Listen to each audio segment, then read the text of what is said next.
سورہ فرقان میں پھر وہی مضمون آ گیا ہے کہ مشرکین مکہ کی طرف سے وہ ایک ہی مطالبہ تھا کہ جو دہرا دہرا کر بار بار سامنے آ رہا تھا کہ کوئی حصی معجزہ دکھایا جائے، کوئی ایسی چیز جس سے کہ بالکل واشگاف ہو جائے، واقعتاً ہم پر عیاں ہو جائے کھل کر کہ واقعی آپ اللہ کے رسول ہیں۔ وقال الذین لا یرجون لقاءنا، اور کہا ان لوگوں نے، یا کہتے ہیں وہ لوگ جو ہماری ملاقات کے امیدوار نہیں ہیں، اسی لیے ان میں سرکشی ہے، لاؤبالیانہ پن ہے۔ لولا انزل علینا الملائکہ، کیوں نہیں ہم پہ فرشتے اتر آتے؟ اگر اللہ کو بھیجنا ہی ہے کوئی پیغام ہمیں تو فرشتوں کے ذریعے سے بھیجے گا۔ او نری ربنا، یا ہم اپنے رب کو خود دیکھیں، رب خود سامنے آئے۔ لقد استکبروا فی انفسہم، انہوں نے بہت تکبر کیا ہے اپنے آپ میں، اپنا جو مقام انہوں نے سمجھا ہے کہ فرشتے ان سے کلام کریں اور اللہ ان سے ہم کلام ہو، تو در حقیقت یہ ان کے تکبر کی بنیاد پر ہے۔ وَعَتَوْا عُتُوًّا كَبِيرًا، اور انہوں نے سرکشی کی ہے بہت بڑی۔ یوم یرون الملائکۃ، جس دن کہ یہ دیکھیں گے فرشتوں کو، لا بشریٰ یومئذ للمجرمین، پھر اس دن مجرموں کے لیے کوئی بشارت نہیں ہوگی۔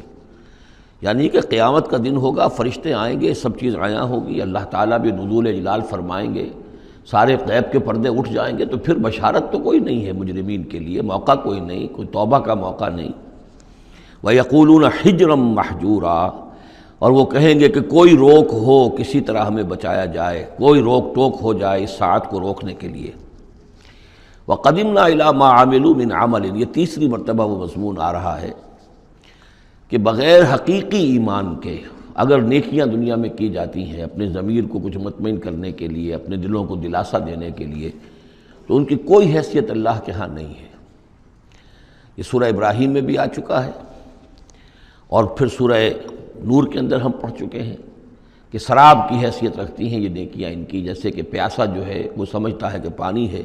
یحسبہ الظمآن ماء حتی اذا جاءہ لم یجدہ شیئا ووجد اللہ عندہ ووفاہ حسابا،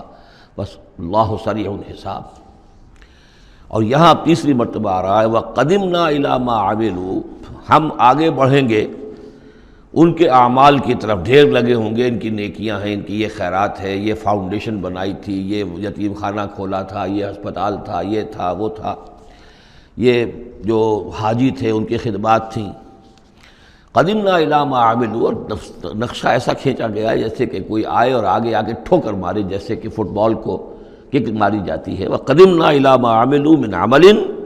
ان کے وہ بڑے بڑے عمل جس پر انہیں بڑا غرہ ہوگا، بہت سہارا ہوگا کہ ہم بہت کچھ لے کر جا رہے ہیں، ہم اس کی طرف آگے بڑھیں گے۔ فجعلناہ ھباء منثورا، تو ہم اسے کر دیں گے اڑتا ہوا غبار۔ یعنی وہ جو نظر آ رہا تھا کافی کہ یہاں پہ بڑی نیکیوں کا انبار ہے، معلوم ہوگا غبار تھا اور کچھ نہیں۔ اسی کا وہاں نقشہ کھینچا گیا سورہ ابراہیم میں کہ جیسے ریت ہو، راکھ ہو، اور اس کے اوپر تیز آندھی آئے اور وہ ہوا ختم ہو جائے، کوئی اس کا وجود نہ رہے۔ یہ ہے حقیقت ان نیکیوں کی کہ جو حقیقی ایمان کے بغیر ہوتی ہیں۔ نیکی صرف وہی ہے کہ جو اصل ایمان باللہ اور ایمان بالآخرت کے ساتھ ہو، اللہ کی رضا جوئی اور آخرت کی جزا کے سوا کوئی شے مطلوب نہ رہے،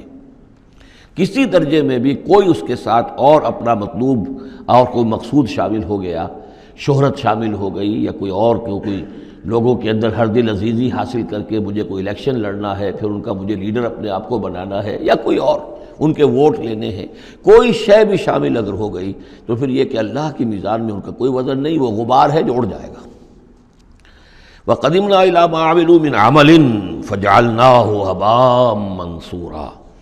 اصحاب الجنت یومئذ خیر مستقرا واحسن مقیلا، جنت والے لوگ جو ہے وہ اس لوگ ہوں گے بہت اچھے ٹھکانوں میں،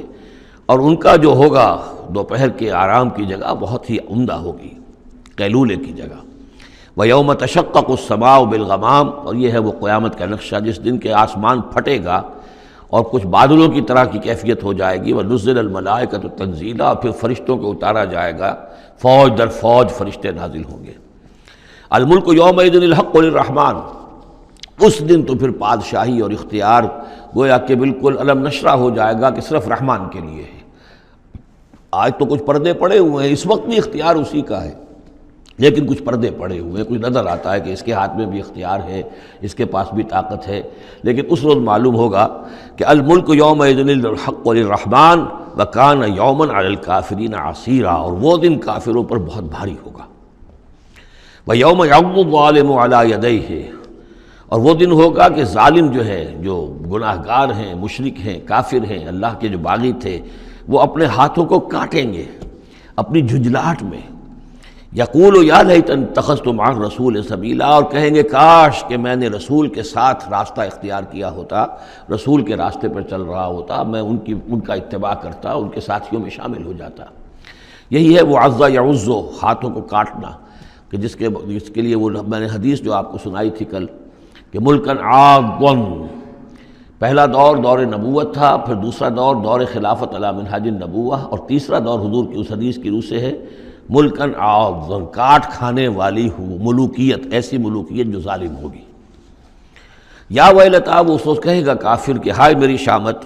لیتنی لم اتخذ فلانا خلیلا، کاش کہ میں نے اس دن فلاں شخص کو اپنا دوست نہ بنایا ہوتا، میں نے دنیا میں فلاں شخص کو اپنا دوست نہ بنایا ہوتا، یعنی اس نے مجھے پھر ورغلایا،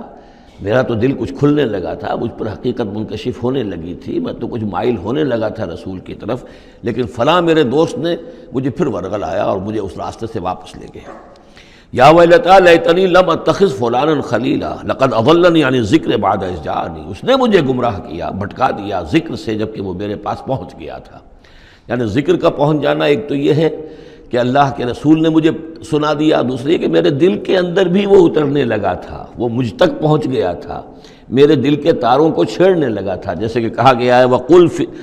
لَهُمْ فِي أَنفُسِهِمْ قَوْلًا بَلِيغًا، اے نبی ایسی بات کہیے ان سے کہ جو ان کے اتر جائے، جو پہنچ جائے، ان کی روح کی گہرائیوں تک اس کی رسائی ہو جائے، وہ بات کہیے۔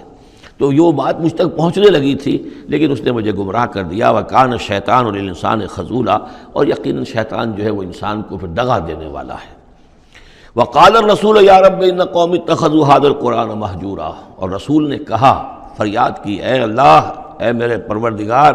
میری قوم نے اس قرآن کو ترک کر دیا ہے، اس کی طرف توجہ نہیں کر رہی ہے، اس کو سننے کے لیے تیار نہیں ہے۔ میں سنا رہا ہوں، ہر امکانی شکل میں نے اختیار کی ہے کہ سناؤں، لیکن یہ میری قوم جو ہے اس کی طرف متوجہ نہیں ہو رہی۔ یہ ہے وہ لفظ مہجوری جسے علامہ اقبال لے کر آئے ہیں، خار از مہجوری قرآن شدی، کہ اے امت مسلمہ تو جو ذلیل و خوار ہوئی ہے تو قرآن کو ترک کرنے کے باعث ہوئی ہے۔ جیسے کہ حضور نے فریاد کی،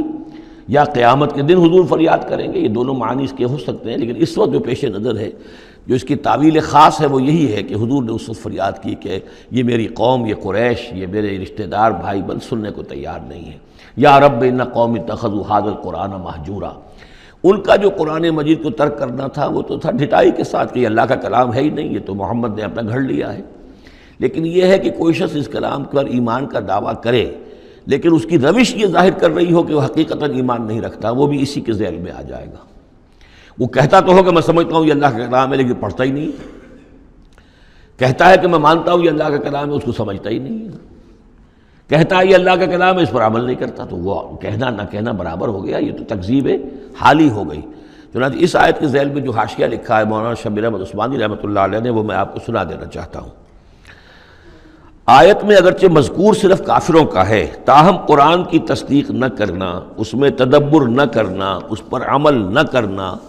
اس کی تلاوت نہ کرنا، اس کی تصحیح قرأت کی طرف توجہ نہ کرنا، اس سے اعراض کر کے دوسری لغویات یا حقیر چیزوں کی طرف متوجہ ہونا، یہ سب صورتیں درجہ بدرجہ ہجران قرآن کے تحت میں داخل ہو سکتی ہیں۔ اگر ہمارا طرز عمل یہ ہے کہ نہ قرآن کو ہم پڑھتے ہیں، نہ سمجھنے کی کوشش کرتے ہیں، انگریزی زبان ہم نے اتنی سیکھ لی کہ انگریزوں کو پڑھا دیں، لیکن عربی اتنی بھی نہیں سیکھ سکتے کہ قرآن مجید کا مفہوم براہ راست ہمارے دلوں پر نازل ہو جائے، تو پھر یہ کہ ہمارا کہنا یہ کہ ہم قرآن کو اللہ کا کلام مانتے ہیں، یہ جھوٹ موٹ کا دعویٰ ہے۔ ہمارا عمل اس کی تصدیق نہیں کر رہا، ہمارا عمل جو ہے ہمارے اس ایمان کی گواہی نہیں دے رہا۔ اس موضوع پر الحمدللہ میرا وہ جامع کتابچہ ہے مسلمانوں پر قرآن مجید کے حقوق، اس کا انگریزی ترجمہ بھی ہے، فارسی ترجمہ بھی ہے، عربی ترجمہ بھی ہے، ملیشیا کی زبان میں بھی ہوا ہے، یہ مختلف جگہوں پر اس کا تراجم ہوئے ہیں، الحمدللہ کہ بہت مقبول کتابچہ ہے۔ وَكَذَلِكَ جَعَلْنَا لِكُلِّ نَبِيٍّ عَدُوًّا مِّنَ الْمُجْرِمِينَ، یہ مضمون پہلے بھی آ چکا ہے، سورہ نام میں بھی آ چکا ہے۔ ہم تو خود ہر نبی کے دشمن کھڑے کر دیتے ہیں، تاکہ بھٹی ذرا گرم ہو، تصادم ہو، کشاکش ہو، تبھی تو اہل ایمان کے ایمان کی تو جانچیں گے نا کون کتنے پانی میں ہے، کیا پتہ چلے گا۔ اگر سب آرام سے سمجھیے کہ ٹھنڈی سڑک پر چل کر جنت پہنچ جانا ہو تو سب چلے جائیں گے، کون نہیں جائے گا؟ وہ تو پتہ چلتا ہے، جیسے کہ آیا حفت الجنت بالمکارہ، جنت کو تو اللہ تعالیٰ نے گھیر دیا ہے ان چیزوں سے جو انسان کو بہت ناپسند ہیں۔ تکلیفیں آتی ہیں، مصیبتیں آتی ہیں، وَلَنَبْلُوَنَّكُمْ بِشَيْءٍ مِّنَ الْخَوْفِ وَالْجُوعِ وَنَقْصٍ مِّنَ الْأَمْوَالِ وَالْأَنفُسِ وَالثَّمَرَاتِ۔ تو جنت والے تو صرف ممیز ہوتے ہیں کہ واقعتاً یہ جنت کی قیمت ادا کرنے کو تیار ہیں۔ ان اللہ اشترى من المؤمنین انفسهم واموالهم بان لهم الجنہ، جنہ خریدنا چاہتے ہو تو تمہیں اپنے جان اور مال سب دینا ہوگا۔ کذالک جعلنا لکل نبی عدوا من المجرمین، اسی طرح ہم نے ہر نبی کے لیے مجرموں میں سے دشمن کھڑے کر دیے۔ وکفیٰ بربک ہادیا ونصیرا، اور کافی ہے تیرا رب ہدایت دینے کے لیے، جو بھی ہدایت کا طالب ہوگا اللہ ہدایت دے گا اور اس کی مدد بھی کرے گا۔ وقال الذین کفروا لولا نزل علیہ القرآن جملۃ واحدہ، یہ ایک اور اعتراض تھا ان کی طرف سے، وہ لوگوں نے کہا یہ کہ کیوں نہیں اتر گیا ان پر قرآن پورا کا پورا ایک ہی مرتبہ، یعنی اس میں اصل میں جو امپلائڈ ہے ان کا اعتراض وہ یہ تھا کہ جیسے تورات تھی وہ تو حضرت موسیٰ کو ایک دم ساری دے دی گئی لکھی ہوئی تختیوں کے اوپر، یہ جو حضور کہہ رہے ہیں صلی اللہ علیہ وسلم کہ مجھ پر یہ تھوڑا تھوڑا قرآن نازل ہو رہا ہے، تو اس میں ایک مشابہت پیدا ہو گئی ظاہری طور پر کہ جیسے کوئی شاعر ہوتا ہے تو سارا دیوان ایک دن میں تو نہیں وہ لا سکتا، وہ تو تھوڑا تھوڑا ایک غزل کہے گا، قصیدہ کہے گا، پھر کچھ کوشش کرے گا، پھر کوئی اچھی کوئی اور نظم لائے گا، پھر وہ جمع ہو کر دیوان بنے گا۔ تو اس اعتبار سے ان کا یہ اعتراض تھا کہ کیوں نہیں قرآن پورا کا پورا ان پر نازل ہو جاتا۔ کذالک لنثبت بہ فؤادک، یہ ہم نے اس لیے کیا ہے محمد صلی اللہ علیہ وسلم کہ اس کے ذریعے سے آپ کا جی، آپ کا دل اس پر ٹھک جائے۔ ورتلناہ ترتیلا، یعنی یہ کہ حالات کے مناسبت کے ساتھ ساتھ یہ نازل ہو رہا ہے، اور یہ کہ صرف حضور کا نہیں بلکہ اہل ایمان پوری جماعت، اس لیے کہ بر وقت جب رہنمائی آتی تھی اور بر وقت جو حالات تھے اس وقت ان کے حوالے سے گفتگو ہوتی تھی تو انہیں تسکین حاصل ہوتی تھی، انہیں یہ حوصلہ ملتا تھا کہ آج جو کچھ ہمارے ساتھ ہو رہا ہے یہی نوح کے ساتھ، ہود کے ساتھ، صالح کے ساتھ ہو چکا ہے، اور بالآخر جو ہے اللہ تعالیٰ نے ان سب کو کامیاب کیا اور انہیں بچا لیا، اور باقی ان کے دشمن جو ہیں وہ ملیا بیٹ ہو گئے، تو اس سے ان کے دلوں کو سہارا ملتا ہے۔ وَلَا يَأْتُونَكَ بِمَثَلٍ إِلَّا جِئْنَاكَ بِالْحَقِّ، اور یہ کوئی بھی اعتراض آپ پر نہیں کریں گے، کوئی بھی مسئلہ آپ کے سامنے پیش نہیں کریں گے مگر یہ کہ ہم اس کے جواب میں حق لے آئیں گے آپ کے پاس، ان کو پورا جواب مل جائے گا، وَأَحْسَنَ تَفْسِيرًا، اور بہترین تشریح ہم کھول کر دیں گے۔ الَّذِينَ يُحْشَرُونَ عَلَىٰ وُجُوهِهِمْ إِلَىٰ جَهَنَّمَ، وہ لوگ کہ جو اپنے منہ کے بل، اوندھے منہ جمع کیے جائیں گے جہنم کی طرف۔ اولئک شر مکانا واضل سبیلا، یہ لوگ ہوں گے کہ جو بہت ہی برے ہوں گے اپنے مقام اور مرتبے کے اعتبار سے، اور بہت ہی بھٹکے ہوئے ہوں گے سوا سبیل سے، سیدھے راستے سے۔ وَلَقَدْ آتَيْنَا مُوسَى الْكِتَابَ وَجَعَلْنَا مَعَهُ أَخَاهُ هَارُونَ وَزِيرًا، اور ہم نے موسیٰ کی کتاب دی تھی اور اس کے ساتھ ہم نے اس کے بھائی ہارون کو اس کا وزیر بنا دیا تھا، اس کا کام میں تعاون کرنے والا، اس کی ذمہ داریوں میں اس کا ہاتھ بٹانے والا، اس کے بوجھ اٹھانے میں اس کی مدد کرنے والا۔ فَقُلْنَا اذْهَبَا إِلَى الْقَوْمِ الَّذِينَ كَذَّبُوا بِآيَاتِنَا، تو ہم نے کہا کہ تم دونوں جاؤ اس قوم کی طرف جنہوں نے ہماری آیات کو جھٹلایا ہے۔ فَدَمَّرْنَاهُمْ تَدْمِيرًا، تو پھر ہم نے ان کو ہلاک کر دیا، برباد کر دیا، اکھاڑ کر پھینک دیا، یعنی یہی جو معاملہ ہوا آل فرعون کا کہ وہ غرق کر دیے گئے۔ وَقَوْمَ نُوحٍ لَمَّا كَذَّبُوا الرُّسُلَ، اسی طریقے سے قوم نوح کو بھی جب کہ انہوں نے رسولوں کی تکذیب کی، اغرقناہم، انہیں بھی ہم نے غرق کر دیا، وجعلناہم للناس آیہ، اور انہیں ہم نے تمام نوع انسانی کے لیے ایک نشانی بنا دیا، وَأَعْتَدْنَا لِلظَّالِمِينَ عَذَابًا أَلِيمًا، اور ہم نے ظالموں کے لیے یہ دنیا کا جو عذاب استیصال تھا وہ تو نقد یہاں مل چکا ہے، اصل تو عذاب علیم آخرت کا ہے جو ان کے لیے تیار کر دیا گیا ہے۔ وعادًا وثمود واصحاب الرس وقرونا بین ذلک، اور یہی معاملہ ہوا قوم عاد کا، قوم سمود کا اور کنویں والوں کا۔ اس کے بارے میں کوئی زیادہ صراحت کے ساتھ کوئی ایک رائے نہیں ہے کہ یہ بھی کوئی ایک قوم تھی جس کے پاس وہ رسول بھیجے گئے، ان کے رسول کا کیا نام تھا، وہ قوم کب اور کہاں تھی، اس کے بارے میں کوئی اتفاق رائے نہیں ہے۔ وقرونا، لیکن یہ کہ معلوم ہوتا ہے کہ انہوں نے اپنے رسول کو کسی کنویں کے اندر بند کر دیا تھا، تو وہ رس کہتے ہیں کنویں والے۔ وقرونا بین ذالک، اور پھر یہ کہ ان کے مابین اور بہت سی بھی قومیں اور نسلیں اٹھیں۔ وکلا ضربنا لہ الامثال، اور ہم نے ان سب کے لیے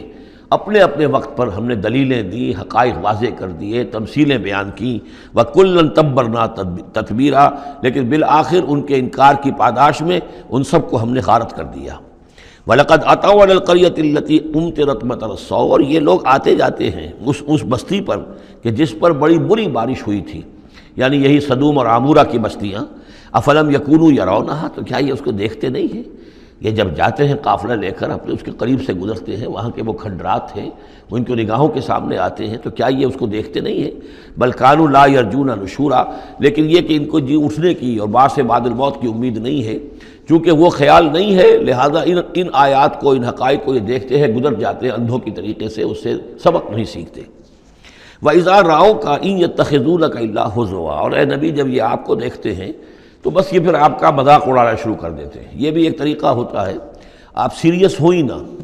سیریس ہوں گے تو کسی کی بات سن کر کچھ سمجھنا پڑے گا، غور کرنا پڑے گا، جواب دینا ہوگا، اس کو چٹکیوں میں اڑائیے، ہنسی مذاق میں اڑا دیجیے۔ وَإِذَا رَأَوْكَ إِن يَتَّخِذُونَكَ إِلَّا هُزُوًا، اور جب یہ آپ کو دیکھتے ہیں تو یہ بس یہی روش اختیار کرتے ہیں آپ کے ساتھ کہ آپ کا مذاق اڑاتے ہیں۔ اَهَٰذَا الَّذِي بَعَثَ اللَّهُ رَسُولًا، یہ ہے وہ جنہیں اللہ نے بھیجا رسول بنا کر، یعنی بڑے بظاہر جو استحقار کا انداز ہو، اچھا یہ ہے وہ جو سمجھتے ہیں کہ ان کو رسول بنایا گیا، اللہ نے رسول بنا کر بھیجا ہے۔